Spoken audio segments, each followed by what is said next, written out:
Sebenarnya kalaupun butuh forum, ada juga bisa dengan BBPress. Ini official juga dari komunitas WordPress. Fiturnya dia udah terintegrasi langsung dengan WordPress karena dia plugin ya, jadi user-usernya segala macam mengaturnya pun bisa langsung dari dashboard. Dia ringan, ada proteksi spamnya, standar lah ya fiturnya. Ada bisa di skim juga, ada pakai plugin. Nah kalau tadi BuddyPress, ini di BuddyPress juga ada contohnya yang untuk skala tinggi. Forum supportnya WordPress sendiri yang ada di wordpress.org support itu juga menggunakan BuddyPress. Dan sampai sekarang tadi saya iseng-iseng hitung topiknya udah sampai 1 juta lebih, kemudian postnya dari 5 juta. Berarti kalau untuk kebutuhan startup saya rasa bisa lah ya dipakai.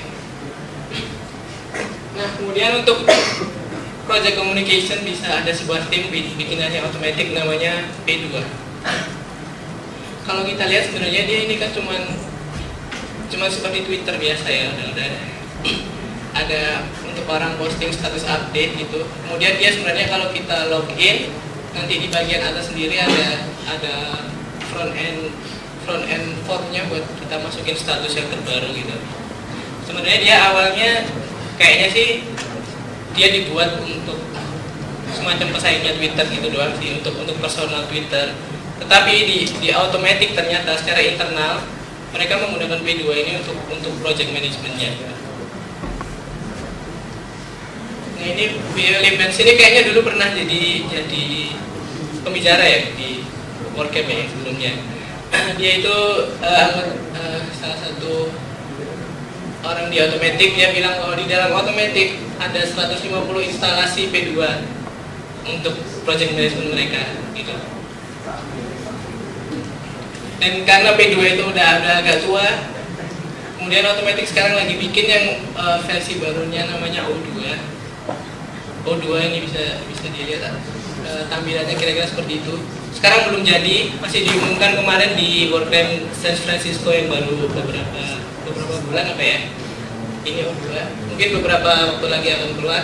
Ini fitur-fiturnya sebenarnya saya cuma copy paste aja dari presentasinya Beaul Benz. Saya nggak ngerti ini apa nanti jadinya. Seperti itulah ya pokoknya gambarannya. Selanjutnya untuk kalau tadi yang udah obvious, yang udah ada kelihatan jelas. Sekarang kita coba masuk yang lebih dalam lagi. Startup biasanya butuh landing page. Landing page itu ya cuma sebuah halaman untuk jualan atau untuk orang subscribe gitu ya. Biasanya kalau kita mau promosi sesuatu, coba buka halaman ini gitu. Nah itu halaman itu namanya landing page. Kalau kita lihat di toko-toko marketplace banyak sih ada kategorinya landing page gitu, udah banyak. Kita tinggal kalau butuh ya tinggal beli aja, tinggal dimodifikasi. Kemudian biasanya landing page itu kalau kita mau mengumpulkan emailnya seseorang tinggal dikonek aja dengan Mailchimp ya biasanya, Mailchimp atau apalah, bisa ada pluginnya pasti. Kemudian kita tinggal pasang analytics untuk ngecek conversionnya, maksudnya conversion apakah orang itu akhirnya setelah melihat beli atau enggak, apakah orang itu kemudian subscribe apa enggak gitu, itu bisa. Dan terakhir kita bisa bikin tim test drive. Jadi biasanya kalau kita masih mau launching kan cuma ada halaman homepage ya, coming soon gitu, kemudian ada subscribe to our newsletter gitu. Kita bisa pakai plugin namanya tim test drive. Jadi kalau kita sudah login sebagai admin, kita bisa masuk ke halaman belakangnya, kita bisa pakai tim yang lain. Jadi kita bisa mengerjakan situsnya itu di balik layar gitu. Sementara orang biasa cuma melihat homepage tadi yang cuma landing page coming soon gitu, tapi di belakangnya kita bisa mengerjakan menggunakan tim test drive. Nah, selling things, yang namanya startup pasti pada akhirnya butuh duit dong ya, butuh menghasilkan uang. Kita mungkin startup mungkin ada yang jual barang fisik, jual barang digital, jual membership juga bisa. Ada solusinya. Untuk fisik biasanya yang sekarang ngetop adalah WooCommerce, yang menurut saya yang paling gede sekarang. Kalau zaman dulu ada WP e-commerce, tapi kayaknya sekarang yang lebih gede adalah ini WooCommerce. WooCommerce statusnya udah ada 1.500.000 download, jadi kayaknya emang sudah cukup terpercaya. di komunitas gitu ya. Extensionnya banyak, tipsnya banyak sekali di marketplace. Di sini ada orang-orang dari Tokoku. Ada nggak teman-teman dari Tokoku? Tokoku yang dari Bandung, tokoku.com, itu mereka kan jualannya juga tips e-commerce ya. Kemudian untuk jualan digital ada, kalau saya sih menyarankan pakai ini namanya Easy Digital Downloads. Kalau kita misalnya mau jualan, bisa jualan lagu, jualan software, jualan ya macam-macam lah, jualan ilustrasi dan sebagainya, bisa menggunakan ini EDD. Dia gratis pluginnya, fiturnya ada reporting, ada payment gateways. Terus yang buat saya keren juga bisa jual license ya. Jadi kalau kita misalnya mau bikin aplikasi, biasanya kan harus memasukkan license gitu, nggak beli barangnya langsung.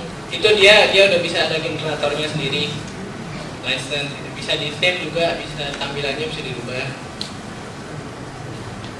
Kalau untuk membership, kalau saya sih rekomendasinya pakai ini Restrict Content Pro. Alamatnya di situ.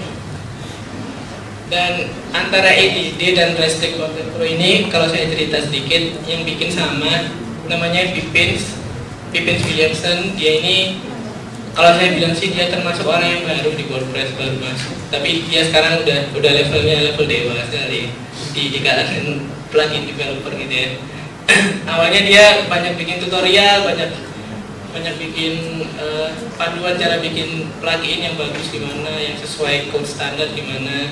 Kemudian dia mulai ikut kontribusi ke WordPress ke dalam core-nya. Sampai akhirnya dia jualan pun akhirnya jadi gede gitu, karena dia udah punya nama besar, udah punya kontribusi yang gede gitu. Jadi ya ini lah contohnya kalau yang saya cerita kemarin, ayo kontribusi ke WordPress. Ya ini orangnya bisa dicontoh, Pipins Williamson. Dia baru masuk, cuman baru berapa mungkin nggak ada setahun dia, tapi udah jadi punya produk yang banyak kan. Jadi fiturnya bisa membership management ya, multiple subscription gitulah, jangan beli sendiri. Next, untuk gathering feedback yang tadi bahwa start, tapi itu harus mengumpulkan apa itu? Feedbacknya apa? Umpan balik dari penggunanya. Bisa menggunakan pilihannya Polldaddy. Polldaddy ini kalau nggak salah punyanya Automatic. Kita bisa bikin form di situ, form ya customize form terserah. Atau kita juga bisa pakai plugin ini bayar tapi dia keren banget, namanya Gravity Forms. Bedanya kalau dengan Polldaddy, selain bayar, Gravity Forms ini kita install sendiri sebagai plugin gitu, terus kita bisa lebih customize sebenarnya dari Gravity Forms daripada Polldaddy. Nah, yang terakhir buat yang tingkat kesulitannya yang paling tinggi buat startup, buat coders level elegan, misalnya untuk kebutuhan A/B testing. Kalau sebuah startup biasanya ada A/B testing. A/B testing itu apa? Yaitu adalah ngetes di sebuah halaman itu ada kita bikin dua variasi yang berbeda.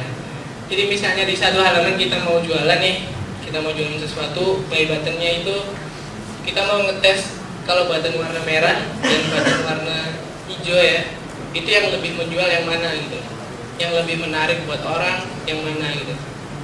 Itu salah satu metode yang banyak dibutuhkan buat digital startup. Kalau mau yang level dewa bisa ngulik sendiri, itu ada tutorial di situ, nanti saya upload lah di slide share ya biar linknya tahu. Itu yang tadi menggunakan Google Analytics ada fiturnya. Atau kalau mau yang gampang ya ada lah pluginnya, pasti ada buat WordPress ya. Pokoknya prinsipnya WordPress pasti ada pluginnya biasanya. Ini ada AB Press Optimizer, alamatnya di situ, nanti bisa dilihat. Nah, dan terakhir ini kayaknya ini bocoran buat masa depannya WordPress ke depan nanti gimana gitu ya. Itu kemarin kalau nggak salah di bulan 5 tahun 2012 di Prancis, Matt Mullenweg diwawancara gitu sama Om Malik. Terus dan dia sempat bilang bahwa kedepannya nanti WordPress mau kita bikin sebagai web app framework ya. Jadi kalau dari awalnya cuma blogging doang, kemudian sekarang mungkin jadi bisa buat untuk CMS ya, ada custom post type dan sebagainya. Untuk kedepannya mau diarahkan lagi untuk dijadikan sebagai app framework. Nah kalau kita lihat sih emang kalau Matt bilangnya kita udah sempat 3 jalan untuk jadi app framework ya. Dan kalau kita lihat emang secara built-in kan udah ada komponen-komponennya yang buat framework. Ada membership, ada security, ada update URL, udah ada kan, ada admin dan sebagainya. Tapi karena kita masih menunggu ya, masih menunggu. Dia bilangnya mungkin 4 tahun ke depan gitu progresnya. Jadi kalau ada yang udah pingin menjadikan framework sekarang ya ini ada solusinya nih. Saya tahu orangnya, kalau ada yang pengen kenal tanya aja ke saya. Kemarin saya ketemu Lotus Framework yang udah demikian saya. Terima kasih, nama saya Habis Rahman di Twitter @.